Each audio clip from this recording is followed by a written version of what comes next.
friends, and thank you for joining me on the Finding Elevation podcast. I'm your host, Lisa Thompson.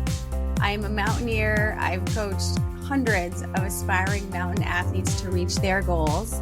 I also am the author of the book, Finding Elevation, Fear and Courage on the World's Most Dangerous Mountain. And I am super passionate about learning and growing through adventurous pursuits.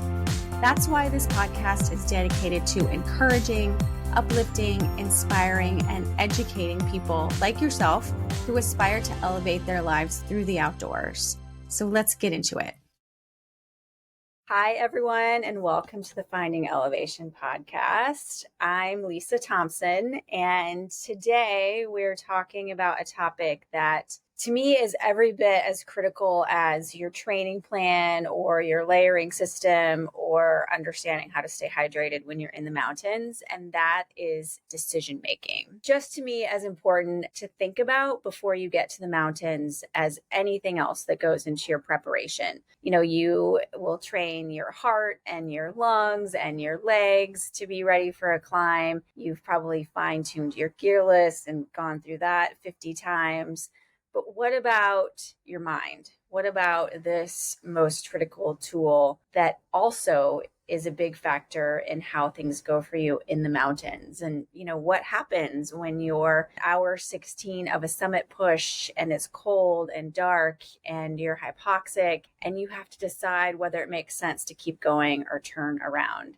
These are the kind of scenarios that, as I've studied and thought about this, I think one of the keys is to really have a plan ahead of time when you're mentally sharp, when you're not on the mountain and distracted by the idea of needing to summit, because good decisions really can be the difference between success, whatever that looks like for you, and surviving. So first, let's just talk about what happens at altitude to our brains. When you're above probably 4,000 or 5,000 meters, you're not just battling the physical demands and toll that an expedition has on your body, but your brain takes a hit as well. And executive function, these things like decision making and memory and reaction time, all degrade to some extent. And then if you layer on top of that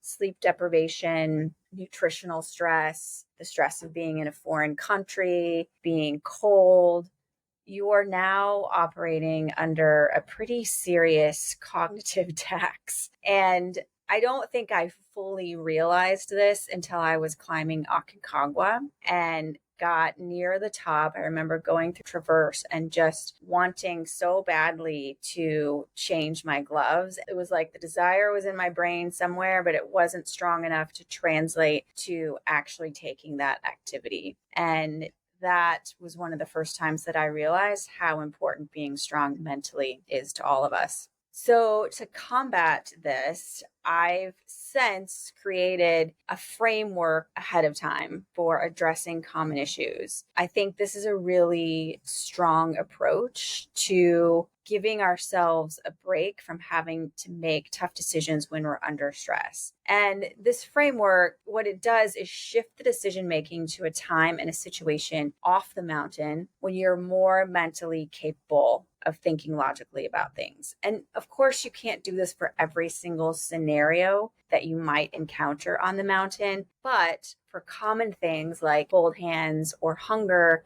I do think that it's possible. So for example, I, a long time ago, committed to myself that when I get cold, especially if it's my hands or my feet, I will add a layer, make an adjustment, eat something warm, do something, and then keep climbing. And if after 20 minutes, I haven't recovered and I'm still cold and I've used every resource that I have available to me, then I have to turn around.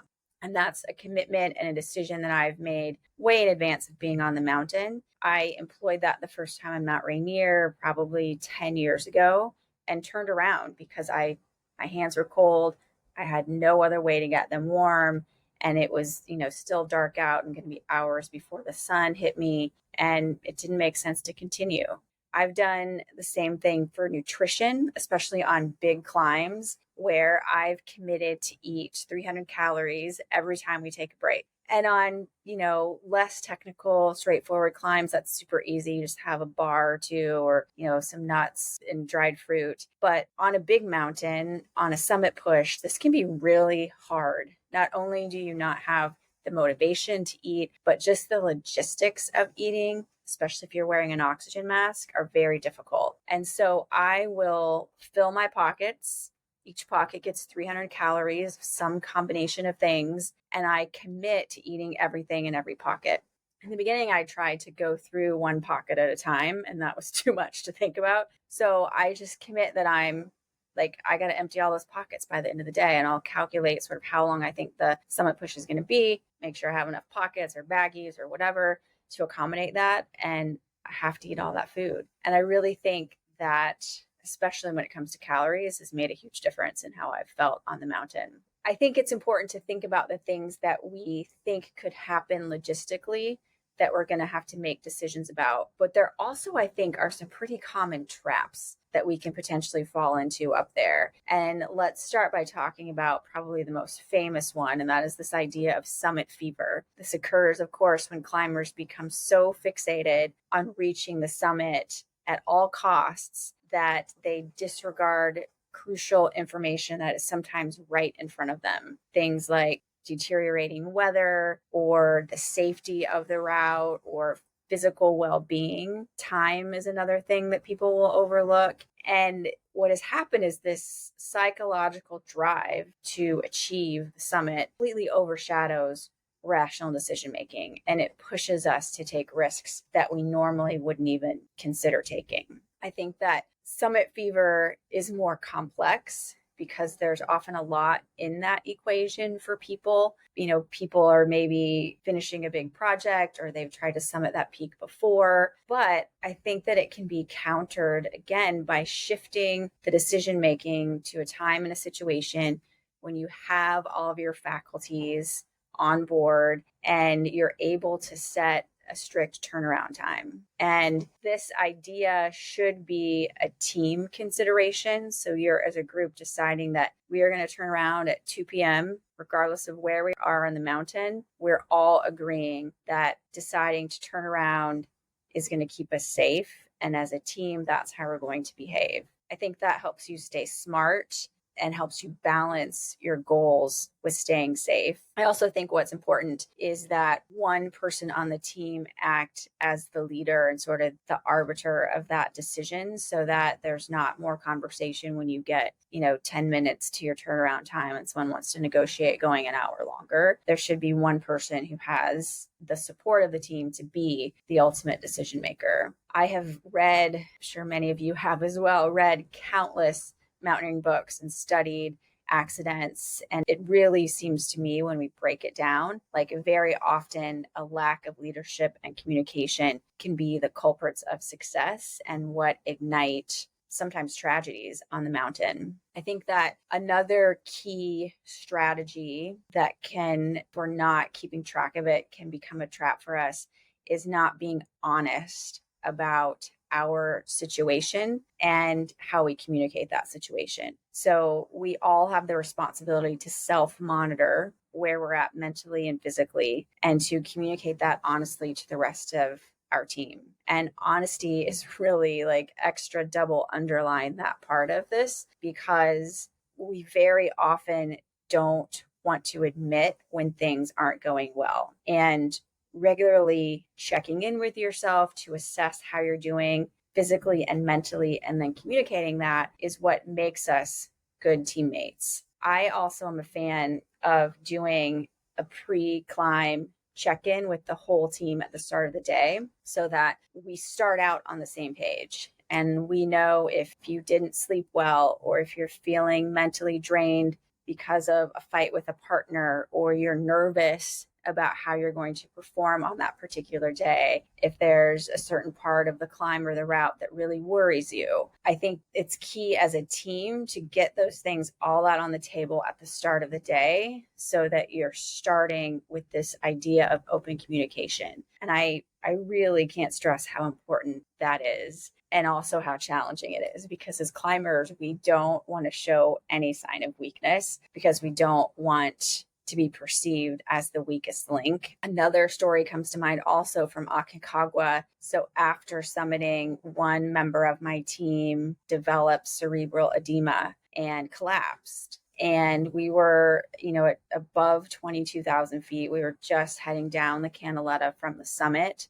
And she, in my view, was not doing a good job of assessing or communicating how she was doing, so that we could have avoided that situation and what ultimately was a very harrowing rescue that I think could have been avoided. And it just goes to show how important it is that we can be honest about ourselves and confident enough to convey that to the rest of the team. And this component of this communication is leadership, which is another important thing to talk about, because leaders should, in my view, always foster an environment where team members feel comfortable voicing their concerns without any kind of judgment or repercussion. This is true in the mountains and in corporate settings too, where I've seen this fail before. So many times been in situations where people don't feel safe enough to express what's really going on, especially when the situation is less than ideal or it's not going as planned. And in my experience, a team's success hinges significantly on its communication dynamics. So recognizing when someone is struggling and addressing it collectively can be the difference between a successful ascent and a dangerous situation. I was climbing Pico de Orizaba recently in Mexico, and I may have shared this previously, but I was just not having a great beginning to my summit day. I felt like I was moving really slow, and the rest of the team, I felt pushed to keep up with the rest of the team. And, to be fair, 5 years ago, I probably wouldn't have said anything. I would have just kept pushing. But I said, I need a slower pace. I need to take a break because I'm just not, I don't know if I'm not feeling warmed up or I'm tired, but I need to go a little bit slower in order to be able to stay safe. And that was totally cool, the whole team. And so I was able to do that because I've had a lot of experience in the mountains, but also because I was with the team that I knew and trusted and felt very safe that I could say that and it was going to be fine. So just leadership and communication, such big, important dynamics in the mountains. And another scenario that I have seen play out poorly in the mountains and in corporate settings is this idea of groupthink. And I'm sure you all know how this goes, where there's this momentum coming from a majority of the people in the group and it overrides your logic or your desires. And, maybe someone more experienced than you on the team says, oh, we're good to go, or that slope is safe, or, the weather's not going to be that bad. And you aren't sure. And you have a very strong opposite feeling, maybe even a feeling of dread in your gut. But instead of saying something, you tag along. And groupthink is all about the pressure of conforming to the group's decision, even if your instincts are waving huge red flags. And I think the counter to this goes back to honest assessment and leadership and being able to communicate openly about what's going on for you and how you're feeling. The other trap that I'll bring up, and this is a really big one, is what's called commitment bias. So right now, as an example, right now is Everest season, 1,000 people or more on that mountain getting ready to attempt to climb the tallest mountain in the world. And this is probably where I've seen this trap happen the most, because each of those people have invested so much in terms of money and time and training and other commitments that they've had to reprioritize. Some of those people are, of course, aiming to climb the 7 summits or multiple 8,000 meter peaks, or they're climbing to be the first person from their country to do something. Maybe they're sponsored financially, which is another huge factor. And so that creates this pressure in all of us that we have to finish, we have to stand on the summit, even when conditions that affect safety have changed. And it's this really intense feeling that quitting would mean that you've wasted all that effort, wasted all that money, or you're letting people down, which is a big one that I hear from clients that I work with. And you're deciding to continue even though you know it's risky, even though there's some part of you that feels like you're stepping across a line that you shouldn't. The weight of not continuing is so heavy because you're worried that you're going to let people down or have wasted time or money. And this is a tricky situation. I think that this is where having a guide or a trusted partner with you can really help. And this, honestly, I think is one of the biggest reasons to work with a guide, because they can offer this outside, unbiased perspective about you and the situation. And they're not as emotionally invested in the climb as you are. As guides especially will share, their experience and expertise. They've probably been on that mountain before, so they can objectively assess the situation, including things that you might overlook because of that commitment bias. So things like weather conditions or how ready or fit you are physically. And guides also know what it really takes to get to the top and back. And those are things that you just might not see as clearly. And I think it's important to rely on that relationship with other people when our ability and our judgment is fogged by various things. This really makes climbing with a trusted partner very essential for making rational decisions when you're too tired or somehow affected by summit fever and not able to do that. I also like the idea of having regular check-ins at certain points on the mountain where you as a team stop and see how everyone is still doing and make sure that you're all still fit and ready to continue forward. When I've done this, it's been, everyone has a say. It's not like I get to say for myself how I'm feeling. It's that if I say I'm great and someone else is like, I don't, you're moving kind of slow or your words are a little bit slurred, that opinion matters just as much, probably more than mine does. And often we learn the most when we don't do things right. And so I'll share a time when I didn't do this, when as a team we didn't have check-ins. And this was just a few years ago, climbing Cholatsi, which will probably forever be one of my favorite climbs. But I am pretty sure that I had pulmonary edema. I wasn't able to speak to a doctor until I was back in Seattle, but I was climbing and I felt really slow and I was alone because the rest of the team was faster than me. And I convinced myself that I was getting older. I hadn't climbed since before COVID. I should have trained harder. I had all these ways of rationalizing what was going on, none of which were maybe your body's actually really in trouble here. And so I continued climbing. Looking back, realized I was hallucinating. I got to the summit and, when I look at the summit photo with my team, I am in bad shape and descended, which took an incredibly long time for me, like way longer than it should have. And realized as I was walking out that I still wasn't breathing normally, even though I had descended down to a much lower elevation. One of the telltale signs of pulmonary edema is that when you're at a lower elevation, if you walk up any kind of hill, you're just unable to get enough oxygen to do that. And that was happening to me on the walkout. So I'm pretty sure that's what was going on. And had my team and I taken the time to check in with one another and to have this sort of pause protocol where we stop and we make a decision about whether we want to continue, that wouldn't have happened. Had I been able to be honest with them about how I was really feeling, I think things would have turned out differently. And I'm incredibly lucky that nothing bad happened and grateful for that. But the whole situation could have been avoided if I was able to better assess or have a partner assess how I was feeling. And, someone could make a non-biased decision about whether or not I should have continued. So we often learn the most from when we don't do things right. And that's a big part of what draws me to the mountains. And that's something that now when I climb bigger peaks is an important part of how we interact as a team, that we're going to check in. We're going to establish things ahead of time. We're going to check in with each other and we're going to honor one another's decisions about how it makes sense to continue.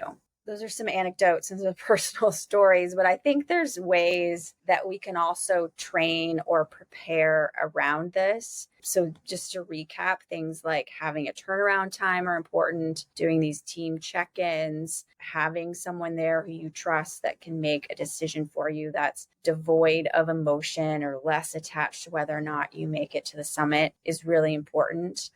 Another one of my favorite things to do, and I'll walk through this with clients that I coach, is to imagine everything that could go wrong on that mountain and write it down. And if you're climbing with a team, I think you do this exercise as a team, because the goal is to map out what could happen and what you will do if it does. And when you do this, you sort of created this framework for how you will react if those things happen on the mountain. And that totally takes the pressure off of your future hypoxic, sleep deprived, potentially summit fevered self. Having, established these things and thought about them just releases that whole need to make those decisions at a time when you're not 100% able to make them with a clear head. I also like doing a similar exercise after a climb, and I offer this to all the Alpine Athletics clients that I work with. And that is to just do a post-climb debrief, talk about what happened, note things that went really well as things that could have been handled better or differently. And this helps you spot potential failure points before they happen on a future climb. And like I said, be sure to note things that you did really well, that the team did really well, because you obviously want to reinforce those things. But I think this debrief is a very underutilized tool. And to me, it's been really critical to build my skill and decision-making and confidence in the mountains. I think that people skip doing it because we get back to real life and we're overwhelmed with getting back on track with work and seeing our family and doing, mounds of laundry. And we just don't take the time to debrief. But I have all of my notes from previous climbs, and they've been very valuable tools even now for me to go back and look at about what went wrong and what I could have done better for the next time. So I hope this has been helpful to just outline some common traps that I've seen around decision making and to offer some solutions for working through those. I know that the mountain does not care about our goals or how important they are, or how many hours or years we spent preparing, but every mountain will absolutely test your readiness to make the right call, often when making that decision matters the most. And you don't need to be perfect, just something I've had to tell myself a lot. You don't need to be perfect, but you need to be prepared. And that includes training your brain to handle the stress and the fatigue and the pressure that comes with climbing a big mountain, because the strongest climbers, I believe, are very well-rounded. They're not just physically fit, but they're mentally sharp as well. Thanks for joining me today. I appreciate your time, and I hope I've shared some tips that you'll take with you and use to make us all stronger in the mountains. Thank you for listening all the way to the end. If nothing else, you can say that you completed one thing today. All of the resources, products, and guest information that we shared can be found in the show notes, so be sure to check those out. You can also find out more about me and what I'm up to at lisaclimbs.com and at alpineathletics.net. And if you enjoyed this show, please subscribe and share it with a friend. Cheers!